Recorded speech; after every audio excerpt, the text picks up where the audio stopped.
आज तक तुमने वेद पढ़े, उपनिषद पढ़े, दर्शन पढ़े, धर्म ग्रंथों को पढ़े, लेकिन तुम्हें यह पता नहीं था कि इनमें एक तारतम्य क्या है, क्षर अक्षर का भेद क्या है, तीन पुरुष कौन है, तीन सृष्टियां कौन है, तीन धाम कौन है। इन रहस्यों पर जो पर्दा पड़ा था वो उठा तारतम्य ज्ञान के प्रकाश में। और उस ज्ञान के प्रकाश को कोई पा लेता है तो उसको ऐसा कहा जाएगा कि अब तक तो वह अविद्या की, अज्ञानता के अंधकार में सो रहा था, अब जग गया है। इसी को वाणी कहती है, सूता होए सो जागियो। जागा बैठा होए, जो जग गया है उसके लिए क्या आवश्यक है, उठ करके बैठ जाए। अब देखते हैं ना, बच्चों को माता सवेरे उठाती है, लेटे लेटे कहते हैं उठ तो गया हूँ, लेटे रहने पर निद्रा फिर आ जाती है, इसलिए उठ करके बैठना जरूरी है।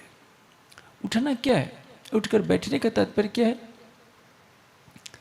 तातम वाणी के चिंतन को निरंतर बनाए रखना। चर्चा सुन जो दिन ने रात, आपने तुठा प्राणनाथ। यदि हम ब्रह्मवाणी का चिंतन नहीं करेंगे तो माया की निद्रा हमें फिर ग्रस लेगी। यही कारण है कि हमारा समाज भी जो एक स्वलीला अद्वैत परब्रह्म की उपासना करने वाला था।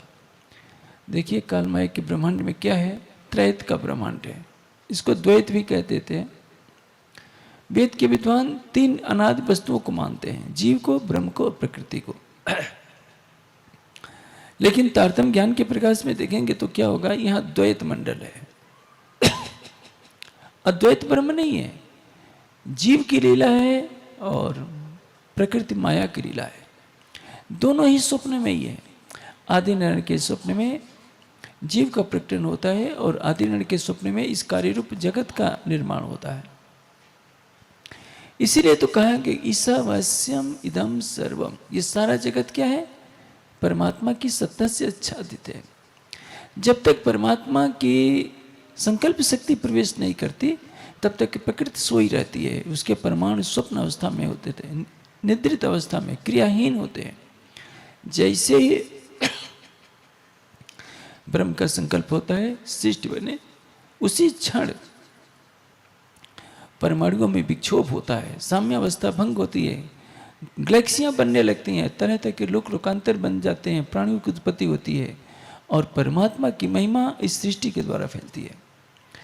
लोगों के मन में संशय होता है कि क्या आवश्यकता थी परमात्मा को सृष्टि बनाने की। यह बात ध्यान में रखिए कि चेतन कभी निष्क्रिय नहीं रह सकता।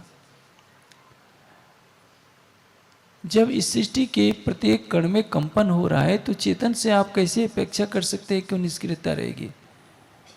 या तो वो प्रकृति के अंदर कार्य करेगा या अपने चित्त मन बुद्धि अहंकार को निष्क्रिय करेगा तो ब्रह्मानंद में निमग्न रहेगा। दोनों में कोई ना कोई एक प्रक्रिया अवश्य होगी।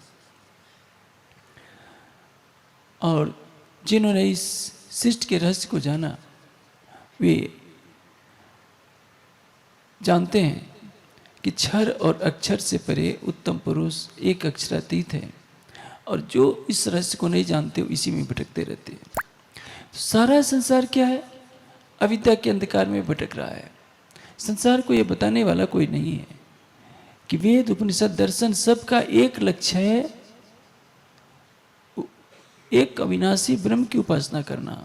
वेदांत का दूसरा सूत्र क्या है, पहला सूत्र है अथातो ब्रह्म जिज्ञासा। ब्रह्म क्या है, जिज्ञासा का विषय है।